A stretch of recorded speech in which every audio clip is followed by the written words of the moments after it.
بسم اللہ الرحمن الرحیم۔ السلام علیکم ناظرین، پروگرام مکالمہ کے ساتھ میں ہوں عمیر بن ریاض۔ آج ہم بات کریں گے اسلام کے تصور تعلیم پر، اور یہ جاننے کی کوشش کریں گے کہ اسلام انسان کو کس طرح کی تعلیم دینا چاہتا ہے اور اس سے بدلے میں کیا حاصل کرنا چاہتا ہے۔ حسب معمول پروگرام میں میرے ساتھ شریک ہیں قاضی محمد یاسر اور ضمیر لغاری، اور اس موضوع پہ گفتگو کے لیے ہمارے ساتھ ہیں معروف دانشور اور کالم نگار شاہ نواز فاروقی صاحب۔ بہت شکریہ شاہ نواز صاحب۔ سب سے پہلے تو ہمیں یہ بتائیے گا کہ اسلام کے تصور تعلیم ہے کیا اور اس کے بنیادی خط و خال کیا ہیں؟ جی بہت شکریہ۔ بدقسمتی سے مطلب اسلامی دنیا میں جو اسلام کا تصور علم اور تصور تعلیم ہے وہ ایک تقریباً گمشدہ حقیقت ہے۔ یعنی صرف پاکستان کا مسئلہ یہ نہیں ہے بلکہ پورے عالم اسلام کا مسئلہ ہے۔ یعنی یہ تو لوگ اس کے بارے میں کچھ جانتے نہیں ہیں، اور جانتے ہیں تو جزوی طور پر جانتے ہیں، اور جزوی طور پر جاننے کا معاملہ بھی یہ ہے کہ اس میں ترجیحات اکثر واضح یا متعین نہیں ہوتی ہیں یا غلط ہوتی ہیں۔ اس کی ایک مثال یہ ہے کہ اگر آپ کو یاد ہوگا کہ جنرل ضیاء الحق کے زمانے میں پاکستان کے تعلیمی نصاب میں یعنی پہلی جماعت سے لے کر اور ایم اے کی سطح تک اسلامیات کو ایک مضمون کے طور پر شامل کیا گیا، تو اس کی بہت واہ واہ ہوئی اور اس کی بہت تعریف ہوئی اور بہت توصیف ہوئی، اور ظاہر ہے کہ اس کی توصیف کا جواز بھی تھا۔ لیکن جو بات نظر انداز کر دی گئی اس سلسلے میں وہ یہ تھی کہ ہم اسلامیات کو محض ایک مضمون کے طور پر اپنے نصاب کا حصہ بنا رہے ہیں، اور ظاہر ہے کہ 5 سیکولر مضامین کے ساتھ جب آپ اسلامیات پڑھتے ہیں تو اسلامیات کا جو بھی امپیکٹ آپ کے طالب علم کے ذہن کے اوپر ہوگا وہ از خود منیمائز ہو جاتا ہے، وہ محدود ہو جاتا ہے وہ۔ لیکن ہم نے اس صورتحال پر توجہ نہیں دی اور اسلامیات کے نصاب میں شامل کیے جانے کو ہم نے اس طرح سے لیا کہ جیسے جنرل ضیاء الحق نے پوری نالج کو اسلامائز کر دیا ہو یا اس کو اسلامی لیا ہو۔ تو اس سے 2 باتیں پتہ چلتی ہیں، ایک تو یہ کہ ہمارا تصور علم کوئی نہیں ہے، ہمارا تصور تعلیم کوئی نہیں ہے ہمارے پاس، اور دوسرا یہ کہ ہماری زندگی میں مذہب کے بہت زیادہ شور و غوغا کے باوجود اس کی پلیسمنٹ کیا ہے۔ یعنی اس سے اندازہ ہوتا ہے کہ ہماری زندگی میں مذہب کی پلیسمنٹ یہ ہے کہ وہ 5-6 مضامین کے ساتھ ایک مضمون کی حیثیت سے ہماری زندگی کے اندر شامل ہے ہمارے نصاب تعلیم کے حوالے سے۔ تو اس سے معلوم ہوتا ہے کہ ہم ایجوکیشن کے بارے میں یا تصور علم کے بارے میں جو اسلامی پرسپیکٹیو ہے اس سے آگاہ نہیں ہے۔ ابھی جو آپ نے بات کی کہ جو ہمارا تصور علم ہے یا ہمارا تصور تعلیم ہے اس کے کیا مقاصد ہیں، تو اگر آپ کلاسیکل سینس میں بات کریں تو 3 بڑے مقاصد اسلام کا تصور علم اور اسلام کا تصور تعلیم ہمارے سامنے لاتا ہے۔ اس کا پہلی بنیاد یہ ہے یا اس کا پہلا تقاضا یہ ہے کہ ہمارے نظام تعلیم کو اور ہماری تعلیم کو اور ہمارے علم کو ایسا ہونا چاہیے کہ وہ معاشرے کے اندر عارف باللہ پیدا کرے، یعنی ایسے انسان پیدا کرے جو اللہ کے جاننے والے ہوں، اس کے ماننے والے ہوں۔ یہ پہلا تقاضا ہے جس کے گرد ہمارا پورا تعلیمی نظام 1000 سال تک چلتا رہا ہے۔ دوسرا تقاضا اس کا یہ ہے کہ ہم اچھے انسان یا اچھے مسلمان پیدا کریں۔ اس کا مطلب ہے کہ تعلیم کا دوسرا مقصد ہے انسان سازی۔ تیسرا مقصد اس کا یہ ہے کہ ہم انسانوں کی جو خفتہ صلاحیتیں ہیں، جو اللہ تعالیٰ نے اس کو تخلیقی صلاحیتیں ودیت کی ہیں، وہ ان کو پہچانے اور ان کو بروئے کار لائے۔ یہ 3 بڑے مقاصد ہیں جن کے گرد ہمارا پورا تصور تعلیم جو ہے وہ گردش کرتا رہا ہے، اور ہمارا پورا جو تعلیم کا نظام ہے وہ بھی اسی کے گرد ایوالو ہوا ہے۔ اور آپ جانتے ہیں کہ ہمارا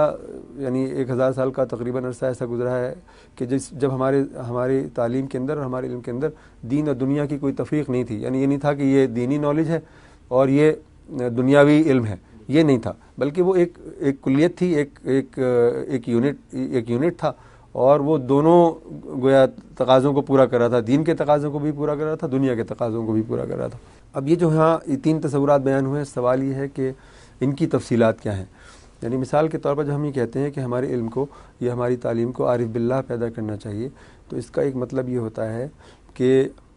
یعنی ہم خدا کو یعنی جب ہم انسان کا ذکر کرتے ہیں اور معاشرے کا ذکر کرتے ہیں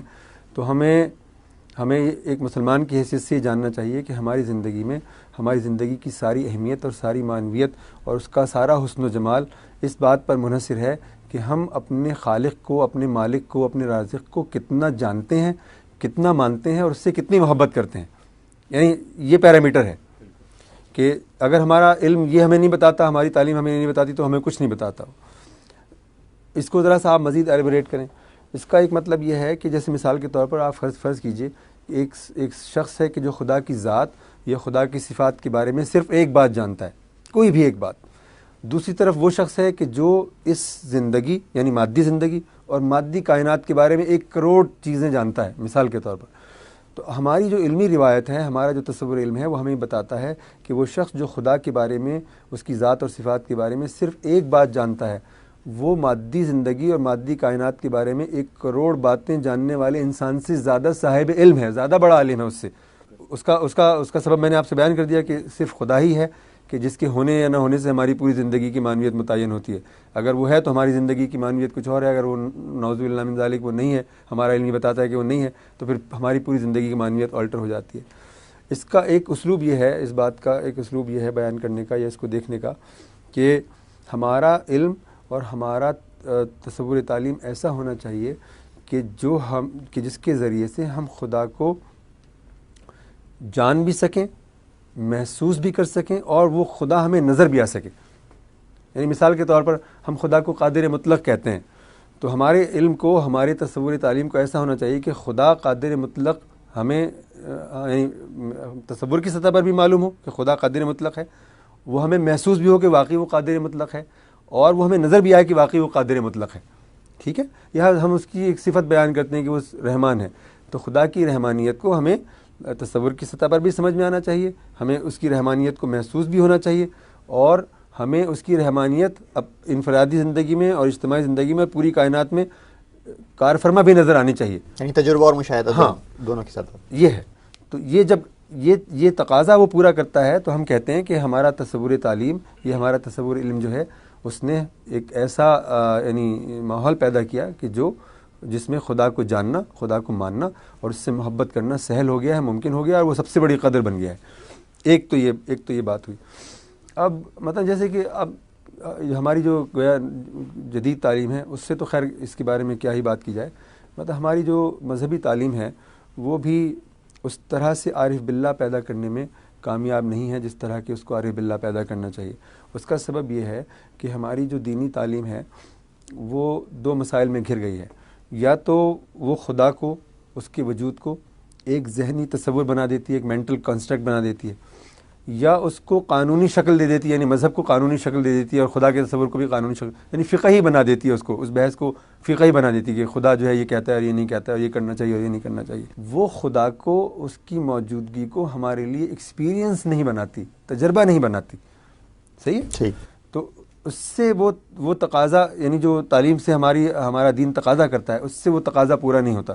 خدا سے ہماری وابستگی اس درجے کی اور اس نوعیت کی نہیں ہوتی جس نوعیت کی کہ ہونی چاہیے۔ تو ہماری جدید تعلیم تو خیر ناکام ہے ہی اس دائرے کے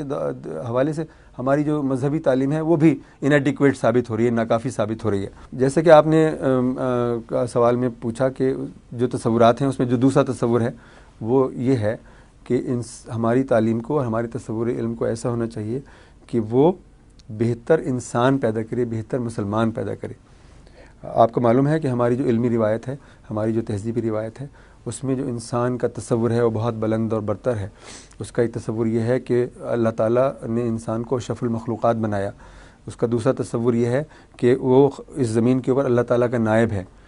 تیسرا تصور یہ ہے کہ وہ اس پوری کائنات کا خلاصہ ہے، یعنی اس کی عظمت کا اندازہ اس سے کیا جا سکتا ہے کہ اس کو پوری کائنات کا خلاصہ کہا گیا ہے۔ تو اس حوالے سے بھی جب ہم اپنا علم کا جائزہ لیتے ہیں تو ہمیں پتہ چلتا ہے کہ وہ انسان سازی کا وہ کام جو اس کو کرنا چاہیے تھا وہ اس طرح سے نہیں کر رہا ہے کہ جس طرح سے اس کو کرنا چاہیے۔ تیسرا تصور ہمارا یہ ہے کہ انسان جو ہے، اللہ تعالیٰ نے اس کو جو صلاحیتیں دی ہیں، ہمارا علم ان صلاحیتوں کو پہچاننے میں مدد کرے، ہماری ان صلاحیتوں کو سیقل کرنے میں ہماری مدد کرے، اور ان صلاحیتوں کو بروئے کار لانے میں ہماری مدد کرے۔ یعنی اگر کوئی آدمی مثال کے طور پر شاعر ہونے کا پوٹینشیل رکھتا ہے تو ہمارا علم اس کے شاعر کو تلاش کرنے میں ہماری مدد کرے، اس کو شاعر بنانے میں ہماری مدد کرے، اور اس کو اعلیٰ ترین درجے تک پہنچانے میں ہماری مدد کرے۔ یا اگر کوئی ایک آدمی سائنس کی صلاحیت کو لے کر پیدا ہوا ہے، اختراع اور ایجاد کی صلاحیت لے کر پیدا ہوا ہے، تو ہماری نالج کو ایسا ہونا چاہیے کہ وہ اختراع اور ایجاد کی اس صلاحیت کو پن پوائنٹ کرے، اس کو سامنے لائے اور اس کو فروغ دے، پروان چڑھائے۔ تو ہماری جو پوری تہذیب ہے اس نے یہ 3 کام بہت بڑے پیمانے پر کیے ہیں۔ یعنی میں اس کی مثال آپ کے سامنے پیش کرتا ہوں کہ ہم نے رسول اکرم صلی اللہ علیہ وسلم کے بعد بھی علم کی اتنی بڑی روایت پیدا کی ہے، صحابہ کے بعد بھی علم کی اتنی بڑی روایت پیدا کی ہے کہ جس کی کوئی مثال پوری انسانی تاریخ کے اندر نہیں ملتی۔ امام غزالی کا نام آپ نے سنا ہوگا، اور امام غزالی کے حوالے سے واقعہ بہت مشہور ہے کہ امام غزالی کے ایک کنٹمپریری نے، ان کے ایک معاصر نے رسول اکرم صلی اللہ علیہ وسلم کو خواب میں دیکھا،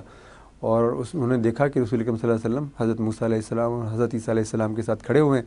اور امام غزالی بھی وہاں موجود ہیں، اور رسول اکرم صلی اللہ علیہ وسلم حضرت موسیٰ علیہ السلام سے اور حضرت عیسیٰ علیہ السلام سے پوچھ رہے ہیں کہ کیا تمہاری امتوں میں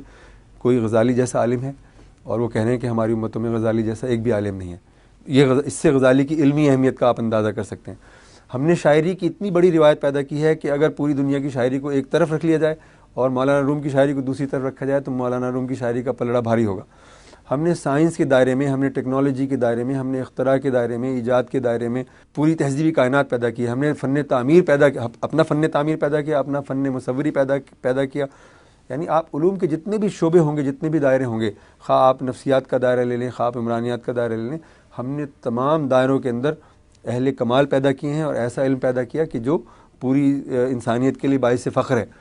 تو ہمارا جو تصور علم ہے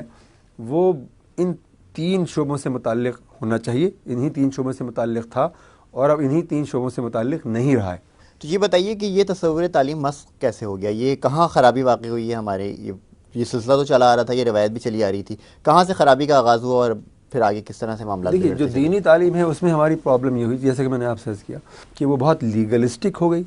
اور بہت یعنی اس میں ذہنی سانچے کو بہت زیادہ اہمیت حاصل ہو گئی، ذہنی تصور کو بہت زیادہ اہمیت حاصل ہو گئی۔ ہماری مذہبی تعلیم تو یہاں پر اسٹک اپ ہو گئی کہ ہمارے علماء نے یہ محسوس کیا کہ جیسے ہمارا جو عہد غلامی ہے یا جس کو ہم مطلب معروف اصطلاح میں عہد زوال کہتے ہیں، اس میں انہیں یہ بات اہم لگی کہ اگر وہ اپنی علمی روایت کو، اس کی لیگلسٹک ٹریڈیشن کو بچا کر لے گئے تو یہ بڑی بات ہو جائے گی۔ تو انہوں نے ساری توانائی اس پر صرف کر دی کہ ہم قرآن پڑھیں اور حدیث کا علم ہم حاصل کریں اور فقہ کا جو علم ہے وہ حاصل کریں اور اس کو انٹیکٹ رکھیں اور نسل در نسل منتقل کر دیں، اس پر فوکس ہو گیا ہمارا۔ تو لیکن وہ جو میں نے آپ سے عرض کیا کہ ہمارے مذہبی علم کو مطلب خدا سے تعلق کی جو صورت پیدا کرنی چاہیے، رسول اکرم صلی اللہ علیہ وسلم کی ذات گرامی سے جو تعلق کی صورت پیدا کرنی چاہیے، صحابہ کرام سے تعلق کی جو صورت پیدا کرنی چاہیے، اہل علم سے جو تعلق کی صورت پیدا کرنی چاہیے، وہ ہماری زندگی کے اندر شامل نہیں، موجود نہیں ہے۔ سر سید احمد خان جو ہیں وہ آپ کو معلوم ہے کہ 1857 کے بعد جب جنگ آزادی ناکام ہو گئی اور اس کا نتیجہ یہ نکلا کہ انگریز ہندوؤں کے قریب ہو گئے، کیونکہ وہ سمجھتے تھے کہ جنگ آزادی کے اصل محرک مسلمان تھے، وہ اس میں کہیں نہ کہیں ہندو بھی شریک تھے، لیکن نزلہ جو تھا وہ انگریزوں کا مسلمانوں پر ہی گرا۔ تو انہوں نے یہ کرنا شروع کیا کہ مسلمانوں کو نوکریوں کے دائرے سے باہر کرنا شروع کر دیا اور ہندوؤں کو نوکریوں سے نوازنا شروع کر دیا، اس لیے کہ انہیں ایڈمنسٹریشن چلانے کے لیے لوگ تو بہرحال چاہیے تھے مقامی، تو وہ ضرورت اور وہ تقاضا انہوں نے ہندوؤں کو انڈکٹ کر کے پورا کیا۔ اس کے نتیجے میں مسلمانوں کی جو معاشی حالت تھی، جو پہلے ہی ابتر تھی، جنگ آزادی کے نتیجے میں ہو گئی تھی، اس کی سچویشن کے نتیجے میں ہو گئی تھی، وہ اور مزید خراب ہو گئی۔ تو سر سید احمد خان نے اس صورتحال میں یہ کہا کہ بھئی اگر مسلمانوں کو اپنے معاشی حالات بہتر بنانے ہیں اور انگریزوں کے ساتھ اپنے تعلقات کو بہتر بنانا ہے تو اس کی ایک صورت یہ ہے کہ ہم وہ جدید علوم جو انگریز لے کر آئے انہیں حاصل کریں اور وہ کمپیٹنس پیدا کریں کہ جو ہمیں بہتر روزگار فراہم کر سکے۔ تو سر سید کا جو تعلیمی ماڈل ہے وہ بہتر روزگار پیدا کرنے کے گرد گھومتا ہے، یعنی روزگار جو ہے وہ سر سید کے تعلیمی ماڈل کا کعبہ ہے، اس کے گرد پورا تعلیم کا نظام طواف کرتا ہوا نظر آتا ہے۔ یہ تقاضا پیدا ہو گیا ایک تاریخی اعتبار سے، اور ظاہر ہے کہ تاریخی حادثہ تھا یہ، لیکن بدقسمتی ہماری یہ ہوئی کہ تاریخی حادثہ ہماری زندگی کا معمول بن گیا، اور مطلب وہ چیز کہ جو آزادی کے حاصل کرنے کے بعد ترک کر دی جانی چاہیے تھی، وہ ترک نہیں کی ہم نے، بلکہ اس کو جاری رکھا، یہاں تک کہ اب ہمارا ذہن سر سید کے تصور تعلیم یا ان کے تعلیمی ماڈل کے سوا کسی تعلیمی ماڈل کا تصور ہی نہیں رکھتا ہم، یعنی ہمارے ذہن میں یہ بات ہی نہیں آتی کہ اس کے سوا بھی کرنے کا کوئی کام ہے۔ ہم اپنے بچوں کو پہلے دن سے صرف ایک بات بتاتے ہیں کہ تمہیں علم حاصل کرنا ہے، بہت محنت سے تمہیں پڑھنا ہے، اور اس لیے پڑھنا ہے کہ تاکہ تم ایک بہتر روزگار حاصل کر سکو، تاکہ تمہارے پاس ایک اچھا گھر ہو، ایک اچھی گاڑی ہو اور ایک اچھی تنخواہ ہو وغیرہ، جو مادی زندگی سے متعلق تصورات ہیں وہ ہمارے پیش نظر ہیں۔ ضرورت اس بات کی تھی کہ جب ہم نے آزادی حاصل کر لی انگریزوں سے تو ہم اس تعلیمی ماڈل پر نظر ثانی کریں، اور لیکن لوگ کہتے ہیں کہ ظاہر ہے روزگار بھی بہت امپورٹنٹ ہے، اور وہ غلط نہیں کہتے ہیں، روزگار بھی ہماری زندگی میں بڑا امپورٹنٹ ہے، اس میں کوئی شبہ نہیں ہے، لیکن یہ کہ روزگار کے تصور کو بھی اگر ہم امپورٹنٹ سمجھ لیں تو پھر ہمیں یہ کہنا چاہیے کہ ہمارے تعلیمی ماڈل کے 4 بنیادی تقاضے ہیں۔ نمبر 1، اس کو ہمیں عارف باللہ پیدا کرنے چاہیے، اس کو اچھا انسان بنانا چاہیے ہمیں، اور اس کو ہماری تخلیقی صلاحیتوں کو دریافت کرنے والا اور پروان چڑھانے والا ہونا چاہیے، اور وہ ایسا ہونا چاہیے کہ ہمیں بہتر روزگار بھی فراہم کر سکے۔ ٹھیک ہے، یہ 4 تقاضے ہمارے بنتے ہیں۔ ناظرین، یہاں ہم ایک وقفہ لیں گے، وقفے کے بعد دوبارہ حاضر ہوتے ہیں۔